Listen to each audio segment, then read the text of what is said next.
네, 주안의 만나 7월 31일 월요일 묵상을 함께 나오도록 하겠습니다. 오늘 말씀은 예레미야 12장 7절에서 17절 말씀으로요. 목적이 있는 징계라고 한 제목으로 함께 묵상을 나오도록 하겠습니다.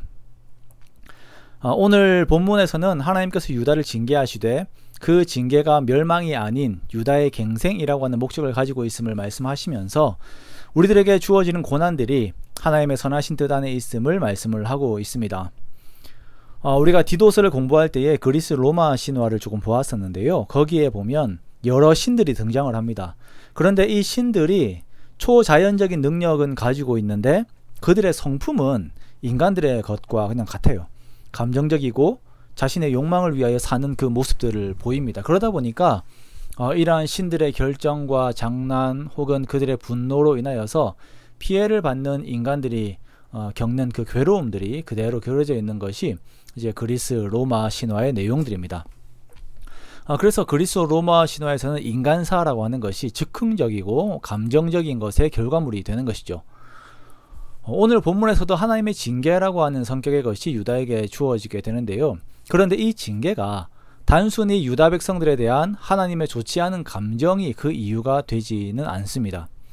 분명 이 징계는 쉽지 않은 내용입니다. 하나님께서 하나님의 집을 버리고 하나님이 사랑하는 것을 그 원수의 손에 넘기십니다. 그리하여 유다 땅은 황폐하게 되고 어느 육체도 그 안에서 평안을 찾을 수 없게 되지요. 사람들이 소중하게 생각했던 그 여기는 것들이 망가지게 될 때에 그 안에서 이제 평안했던 터전들을 잃게 될 때에 그 일들은 결코 쉬운 일이 아니면 어려움으로 다가오게 됩니다. 우리들도 그렇습니다. 우리에게 소중했던 것들을 잃고 나서야 그것들에 대한 가치를 올바로 알게 되고 그때 오는 허망함, 참 이루 말할 수가 없는 것임을 우리가 겪게 되는 것이죠. 사람이 감당하지 못할 고난을 당하게 되면 절망에 빠지게 됩니다. 유다 백성들이 이제 아직은 아니지만 자신들의 모든 거처가 파괴되는 것을 보게 되면서 절망 속으로 들어가게 되는 상황이 되었습니다. 그러나 유다를 향한 하나님의 시각은 지금의 이 절망이 아닌 미래에 주어질 회복입니다. 15절을 보면 내가 그들을 뽑아낸 후에 내가 돌이켜 그들을 불쌍히 여겨서 각 사람을 그들의 기업으로 각 사람을 그 땅으로 다시 인도하리니 라고 말씀을 하십니다. 즉 하나님의 징계는 징계 자체가 목적이 아닌 징계 뒤에 있는 하나님과의 관계 회복이 그 목적이 되는 것입니다. 예레미야는 이 시각을 유다 백성들에게 제시하고 있습니다. 너희가 향락에 빠져 하나님을 잊어버리지 말라.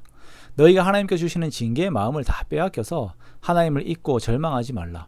하나님께서는 결국 너희를 다시 인도하실 것이고 너희가 다시 하나님의 도를 배우고 살아있는 하나님으로 맹세하는 삶을 살게 하실 것이다. 그러므로 징계의 목적은 하나입니다. 고통의 목적은 하나예요. 세상으로 우상으로 돌아갔던 하나님의 백성들의 그 시각이 다시금 하나님께로 돌려지는 것, 그것이 하나님께서 허락하신 고통의 목적이 되는 것입니다. 이러한 하나님의 마음 속에서 우리들은 현재 우리가 불안해하고 있는, 떨고 있는, 그리고 피하고 싶은 그 상황들을 우리가 하나님의 마음과 함께 이렇게 바라보게 됩니다. 고통은 하나님의 메가폰입니다. 하나님께서 돌아오라라고 외치는 메가폰입니다. 당시에는 어려울지 모르지만 하나님께서는 고통 자체를 우리에게 주시는 것이 목적이 아니라 그 과정들을 통하여 우리가 하나님께 더욱 정결하고 그리고 깊은 관계 속으로 들어가기를 원하시는 것입니다. 우리가 잠시 멈춰서서 내 삶의 어려움들을 잠시 옆에 두고 살아계신 하나님께 내 마음들을 집중하기 원합니다. 그리고 나를 향하신 하나님의 마음을 헤아려 보기 원해요. 혹여나 내가 하나님보다 다른 것에 마음이 매몰되어 있지는 않습니까? 하나님께로 고개를 돌리지 않는 애써 피하는 삶을 살고 있지는 않습니까? 우리가 그 자리에서 하나님을 바라보기를 원해요. 나에게 좋은 일이 있든 혹은 고통스러운 일들이 있든 그것들을 가지고 하나님, 우리들에게 하시고자 하는 하나님의 일들은 항상 선한 것임을 알고 하나님의 마음에 더욱 순종하는 우리가 되기 원합니다. 그리하여 오늘의 주어진 삶이 하나님의 마음에 합한 삶으로 올려지는 저와 여러분의 복된 삶이 되시기를 주님의 이름으로 축원합니다.